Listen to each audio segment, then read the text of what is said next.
चुनाव आयोग ये कह रही है कि ऐसी मशीन बन ही नहीं सकती जो वोटिंग में धांधली कर सके। हमने ऐसी मशीन बना के दिखा दी। अब चुनाव आयोग वो मशीन दिखा दे ऐसी बना के कि ऐसी मशीन बन ही नहीं सकती जिसमें धांधली नहीं हो सकती। सीधी सी बात है, वो चुनाव आयोग नहीं दिखा सकती। हमारी मशीन को गलत साबित करने के लिए हम उसको देने को तैयार हैं। वो हमें क्यों नहीं देती अपनी मशीन? सीधी सी बात है। और इसके लिए जो हम सुप्रीम कोर्ट पे बाकायदा प्रदर्शन करेंगे ईवीएम का कि किस तरह से धांधली होती है। 16 तारीख को चुनाव आयोग को कहते हैं, आपके माध्यम से हम कह रहे हैं, आजा चुनाव आयोग आगा के देख ले और देन उसके बाद में इस तरह की मशीन बना के दिखा। प्रोफेसर सूरज मंडल जी वो अपनी बात रखेंगे 2 मिनट, और 2 मिनट मणिपुर और असम में किस तरह का कार्यक्रम हम लोगों ने शुरू कर दिया है। हमारे साथी हिजम राजेंद्र सिंघा साहब वो आपके बीच में रखेंगे। और उसके बाद केवल एक बात मुझे आपको रहनी है, जो हमने ज्ञापन की बात करी है, उस ज्ञापन में मुख्य रूप से हमने क्या कहा है वो आपको बहुत जरूरी है बताना, ताकि लोग इस बात को जाने कि जो ज्ञापन देने जा रहे हैं उसमें क्या क्या है। तो मैं पहले आदरणीय सूरज मंडल साहब से चाहूंगा कि वो तो ये क्या कलाकारी है, ये सब हम लोग समझ रहे हैं। सीधी और सीधी बात है, ईवीएम से चुनाव दुनिया के सबसे बड़ी लोकशाही की डकैती है। अगर हम ये चाहते हैं, एक इंसान भी भारत का चाह रहा है कि हम कागज से हम अपना वोट दे, तो इलेक्शन कमीशन को ये बात ये माननी पड़ेगी। जितने भी आप पक्ष आप रखेंगे आप ईवीएम के समर्थन में, अभी राजेंद्र पाल गौतम जी ने कहा है कि कहीं से मशीन ही है ना, मशीन को तो कोई भी कंट्रोल कर सकता है, जहां से भी कंट्रोल कर सकता है। आपसे पहले नासा वाला यहाँ का तस्वीर जारी कर देता है भारत का। तो जितने आप पक्ष में समर्थन देंगे उस सब के खिलाफ हमारे पास आर्गुमेंट है। कह रहे हैं कि भाई बूथ मैनेज होता है बैलेट पेपर से, तो ईवीएम भी मैनेज होगा। कह रहे हैं कि बूथ लूट लेते थे, तो ईवीएम भी लूटा जा रहा है, हम सबके सामने दिख रहा है। अब तो वीडियो बन रहा है मोबाइल फोन, पहले तो मोबाइल फोन नहीं था, तो बूथ ये ईवीएम मशीन भी लूटा जा रहा है। तो ये तमाम जिस तरह का आर्गुमेंट है कि भाई टाइम बचेगा, कहाँ टाइम बच रहा है, पहले से ज्यादा टाइम लग रहा है। आप 7 चरण में चुनाव करवाते हो, एक मान लिया कि 1 नवंबर में हुआ, फाइनल रिजल्ट आके फरवरी में आ रहा, तो 3 महीना में तो कुछ भी हो सकता है, पूरी लीला ही बन जाएगी उसकी। ये बात है। दूसरी बात है कि जब 30-40 साल में पूरा देश, समाज, टेक्नोलॉजी सब कुछ बदला, तो आप वहाँ बूथ पे आप सीसीटीवी कैमरे लगा सकते हो, आप इलेक्ट्रॉनिक सर्विलांस कर सकते हो, वो भी कर सकते हो। चाहता हूँ देश की सरकार से, आखिर क्या उनकी मजबूरी है जब पूरे देश का विपक्ष इस ईवीएम पर भरोसा नहीं कर रहा। देश की जनता, देश का जो मतदाता है, जब वो ईवीएम पर भरोसा नहीं कर रहा, वो लोग चाहते हैं कि वोट बैलेट पेपर से हो, तो फिर केंद्र की सरकार, इलेक्शन कमीशन जबरदस्ती ईवीएम पे ही वोट डलवाने के लिए क्यों जोर डाल रहा है? एक बात। दूसरी बात, इस तरह के कई वीडियोज आए कि जो व्यक्ति खुद चुनाव लड़ रहा है और जिस बूथ पे वो रहता है, जहाँ उसका पूरा परिवार, रिश्तेदार रहते हैं, जब चुनाव की गिनती हुई और उसमें रिजल्ट निकल के आया, उस अपने बूथ से उसको एक सिंगल वोट नहीं मिला, तो उसका वोट गया कहाँ? उसका वोट कहाँ गया? इसका मतलब ईवीएम में गड़बड़ी संभव है। तीसरी बात, तीसरा पॉइंट है, अगर यहाँ पृथ्वी पे बैठ के हम लोग मंगलयान भेज सकते हैं, चंद्रयान भेज सकते हैं, उसको यहाँ से कंट्रोल कर सकते हैं, और उसमें कोई खराबी आती है तो यहीं बैठे बैठे उसको ठीक कर सकते हैं, तो फिर ये जो ईवीएम की मशीन है, इसका जो कोडिंग करके जिसके पास कस्टडी में मशीन रहती है, वो इसमें क्या खेल नहीं हो सकता, इस पॉसिबिलिटी को रूल आउट नहीं किया जा सकता। तो हमारा ये मानना है, जनता का भरोसा कायम करने के लिए और वोटर का ये भरोसा कायम हो कि उसका पहली बात तो वोट पारदर्शी है, और दूसरा जिसको वो वोट देना चाहता है उसी को वोट जा रहा है, उसकी वोट की चोरी नहीं हो रही है। इस भरोसे को बनाए रखना, इसकी जिम्मेदारी इलेक्शन कमीशन ऑफ इंडिया की है। तो हम इलेक्शन कमीशन ऑफ इंडिया से मांग करते हैं कि आप इस ईवीएम से चुनाव कराने की जिद को छोड़ दीजिए, आप जनता की मान लीजिए। जब 95% जनता ये चाहती है कि ईवीएम की बजाय बैलेट पेपर से चुनाव होना चाहिए, तो फिर आपको दिक्कत क्या है? आप सरकार के कंट्रोल में रह के क्यों काम करना चाहते हैं? आप सरकार की जिद के हिसाब से काम क्यों करना चाहते हैं? आप जनता की क्यों नहीं मानते? जब 95% जनता चाहती है कि वोट जो है, वोट के द्वारा चुनाव होना चाहिए, मतपत्र के द्वारा, ना कि बैलेट, ना कि जो भी देख रहे हैं देश के लोग, सब इस नंबर पर मिस कॉल करें। नंबर मैं आपके सामने बोलता हूं, 966 77 22 062। एक बार फिर से बोलता हूं, 966 77 22 0 बस 62, इसको हिंदी में बोलता हूं 966 77 22 062। ये नंबर है। इस नंबर पर अभी से जब से पहुंच जाए, जिन लोगों तक जैसे ही सूचना पहुंचे मिस कॉल करें। अब मैं चाहूंगा कि हमारे साथी आदरणीय भाई महमूद पराचा जी, जो 16 तारीख में प्रोग्राम होने वाला है उसके विषय में आपको बताएं। अभी जो सुप्रीम कोर्ट के हाथ मजबूत करने के लिए एक इंप्रेशन ये सरकार द्वारा दिया जा रहा है कि जिस प्रकार से वो देश के सारे संस्थानों को दबाने की चेष्टा कर रहे हैं और दबा रहे हैं, ये इंप्रेशन आरएसएस और बीजेपी की सरकार पूरे देश में बहुत साफ तौर पे दे रही है। हर एक संस्थान पे, इलेक्शन कमीशन पे भी, हमें भी इलेक्शन कमीशन के पास उस दिन जाने नहीं दिया, कहीं वो मशीनें ना दे दें, उनकी आत्मा जाग ना जाए। तो हम समझ सकते हैं सुप्रीम कोर्ट के ऊपर पहले भी प्रेशर था। 2018 में 4 सुप्रीम कोर्ट के जजेस ने प्रेस कॉन्फ्रेंस करके बताया। ऐसा एक इंप्रेशन जा रहा है कि सभी संस्थानों के ऊपर और सुप्रीम कोर्ट के ऊपर भी एक प्रेशर बिल्डअप करने की चेष्टा की जा रही है कि इस बात में खास तौर पे सरकार के खिलाफ कोई फैसला ना दिया जाए। ऐसा इंप्रेशन सरकार खुद ही क्रिएट कर रही है। इससे ज्यादा खतरनाक बात देश में कुछ नहीं हो सकती।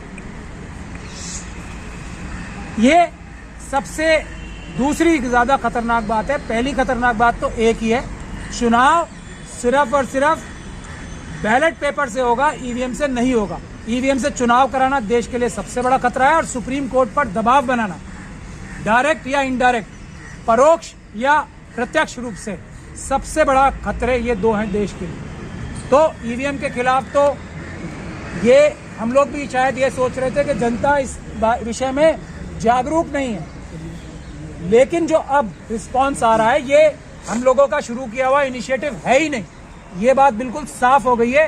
ये 95% से भी ज्यादा जनता की आवाज है जो हम लोग उठा रहे हैं।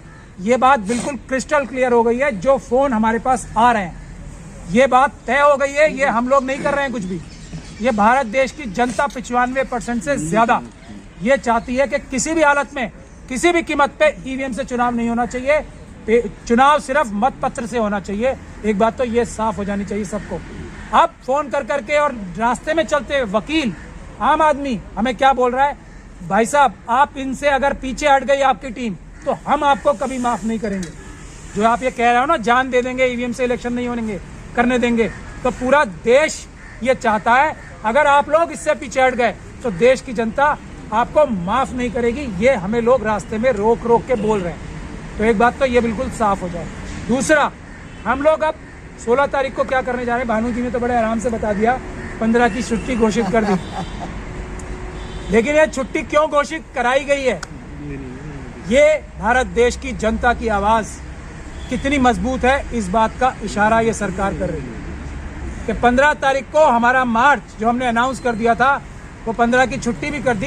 क्योंकि ये मार्च हम सिर्फ और सिर्फ हम नहीं चाहते कि बहुत बड़ी संख्या में लोग आए। मैं आपको फिर बता रहा हूं, सिर्फ और सिर्फ 16 तारीख को वकीलों का मार्च करने का हमारा ऐलान था। तो उससे भी आप लोग समझ सकते हैं कि 15 तारीख को छुट्टी डिक्लेयर हो गई। मैं उस पर कमेंट नहीं करना चाहता, लेकिन एक एक वकील हमें, अब ये जो वकील अलग अलग समुदायों से भी आते हैं, अलग अलग ग्रुप से आते हैं, जो सरकारी वकील है, मैं आपको ये मजेदार बात बता रहा हूँ, वो भी हमारा और भानु भाई का और दूसरे जो गौतम साहब हैं, जितने हमारे लॉयर्स हैं, उनका हाथ पकड़ पकड़ के बोल रहे हैं भैया इससे पीछे मत हट जाना, हम आपको माफ नहीं करेंगे। ये हमारे साथ हो रहा है। तो हम लोगों ने, अब कोई शक और शुबे की गुंजाइश नहीं है, अगर हम लोग को ये मार भी दें, ये तानाशाही सरकार हम लोगों को मार भी दे, तो हम रुकने वाले नहीं है। ये जनता की आवाज है। तो 16 तारीख को सुप्रीम कोर्ट को, और ये हमारा फर्ज भी है, सुप्रीम कोर्ट के जजेस ने, 4 जजेस ने गुहार भी लगाई थी और इनडायरेक्टली बहुत सारे रिटायर होकर चीफ जस्टिस बोलते भी रहते हैं। हमारी जिम्मेदारी है देश की जनता की, सुप्रीम कोर्ट के साथ खड़े रहकर उसे जनता का भी सुप्रीम कोर्ट बनाए कि आपसे ऊपर हम किसी को नहीं समझते, आप निष्पक्ष रूप से फैसला करो, जनता आपके साथ खड़ी है और जस्टिस डिलेड जस्टिस डिनाइड होता है इस फैसले में। इसका कोई लॉजिक नहीं है। यही हम गुहार लगाने जा रहे हैं कि जब आपने खुद ही सुप्रीम कोर्ट ने बोल दिया कि वीवीपैट वाले जो वोट होते हैं वही वोट होते हैं। तो ये 1 रुपए की मोहर क्यों नहीं लगाते आप? 1 रुपए के खर्चे वाली ये हजारों रुपए की पूरी 3 मशीनें खरीद के और उसका एक लंबा प्रोसेस करने की क्या जरूरत है? ये सुप्रीम कोर्ट की जजमेंट की, जो सुब्रमण्यम स्वामी साहब की जजमेंट है, उसी की रूह से हम ये बात बोल रहे हैं। इसमें मुझे नहीं लगता कि सुप्रीम कोर्ट को या किसी भी कोर्ट को, दुनिया के दूसरे सुप्रीम कोर्टों को तो कोई इसमें हिचक नहीं हुई और उन्होंने तुरंत जर्मनी के सब जगह से इसको मतलब धक्का देके कूड़े की डब्बे में डाल दिया, कूड़ेदान में डाल दिया। तो हमें कोई शक और शुबे की गुंजाइश नहीं है कि हमारा सुप्रीम कोर्ट भी इसको कूड़ेदान में ही डालेगा, श्रेडर में डालेगा। लेकिन अगर ये इंप्रेशन सरकार क्रिएट कर रही है कि हम सुप्रीम कोर्ट को भी, जैसे हमने विपक्ष के नेताओं को, जैसे प्रेस के लोगों को दबा लिया है, हम लोग डरा लेते हैं ईडी, सीबीआई और पता नहीं कितनी एजेंसीज के जरिए, हम शायद सुप्रीम कोर्ट को भी दबा लेंगे। ये भारत देश की जनता और इस देश के वकील जो ऑफिसर्स ऑफ द कोर्ट हैं वो नहीं होने देंगे। सुप्रीम कोर्ट के साथ हम सब खड़े हैं, बिल्कुल कोई सुप्रीम कोर्ट पे दबाव इस सरकार को बनाने नहीं दिया जाएगा। यही डिमॉन्स्ट्रेट करने हम लोग 16 तारीख को पटियाला हाउस के गेट नंबर 4 से, उसी जगह जिस जगह से 5 तारीख को प्रोटेस्ट या एक मार्च डेलीगेशन लेके गए थे हम, उसी तरीके से एक डेलीगेशन सिर्फ और सिर्फ वकीलों का 16 तारीख को गेट नंबर 4, पटियाला हाउस के गेट नंबर 4 से और 3 बजे gate number 4 Patiala House Courts 16 तारीख 3 बजे हम सभी वकीलों से, दिल्ली और आसपास के क्षेत्रों से या बाहर से भी कोई वकील आना चाहें, देश के जिस भी हिस्से से वकील आना चाहें, सिर्फ वकीलों का मार्च नहीं है, ये एक तरह का डेलीगेशन है। फिर हम जाके सुप्रीम कोर्ट के साथ खड़े रहेंगे, उनके सामने एक जनता की दीवार बन के, कोई हिम्मत ना करे सुप्रीम कोर्ट पे किसी प्रकार का प्रेशर बनाने की। ये एक सिंबॉलिक हम लोग मार्च। और इसमें मैं एक बात रिक्वेस्ट कर दूं, और जो ईवीएम का डिमॉन्स्ट्रेशन हमने उस दिन जंतर मंतर पे किया था, हम चाहते हैं ये सुप्रीम कोर्ट के बाहर भी हो और उससे बेहतर डिमॉन्स्ट्रेशन हो कि जो दूध का दूध, पानी का पानी कर दे। जो लोग ये इलेक्शन कमीशन के बोल रहे हैं अभी कि हमारी मशीनें ठीक चल रही हैं और हमारी मशीनें ठीक नहीं चल रही, हमने दिखाया ना, हमारी मशीन भी तो ठीक चल रही थी। हमारी मशीन क्या कह रही थी? धांधली हो सकती है। उनकी मशीन क्या कह रही है? धांधली नहीं हो सकती। तो भैया दोनों ही चीजें सच है ना। हम अपनी मशीन उन्हें देने को तैयार हैं, वो अपनी मशीन हमें देने को क्यों तैयार नहीं है? यही हम सुप्रीम कोर्ट के सामने भी डिमॉन्स्ट्रेट करेंगे कि हम सच्चे हैं और ये झूठे हैं और इलेक्शन कमीशन के ऊपर दबाव बना के ये झूठ साबित कराया जा रहा है। यही हम आप सब लोगों से भी गुजारिश करते हैं। एक आखिरी चीज, ये सरकार को, खास तौर पे अमित शाह साहब को, ये हम गुजारिश समझ लें, वार्निंग समझ लें या जो भी समझ लें, इस देश की ऑपोजिशन के ऊपर प्रेशर बनाना बंद कर दो। इस देश की प्रेस के ऊपर प्रेशर बनाना बंद कर दो। प्रेस को पुलिस से दबाना बंद कर दो। ये अच्छी बात नहीं है। जनता जाग गई है, जनता उठ खड़ी हुई है।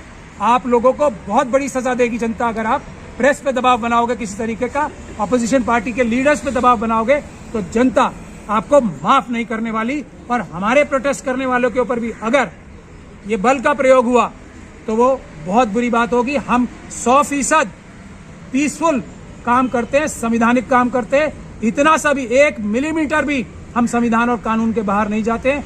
पुलिस का प्रयोग करके ये हम पे हमले, जो क्रिमिनल हमले कराने हैं, वो बंद कर दिए जाएं। हम पीसफुल हैं, पीसफुल रहेंगे और आरएसएस के गुंडों को भी इसी प्रकार का वायलेंस नहीं करने देंगे।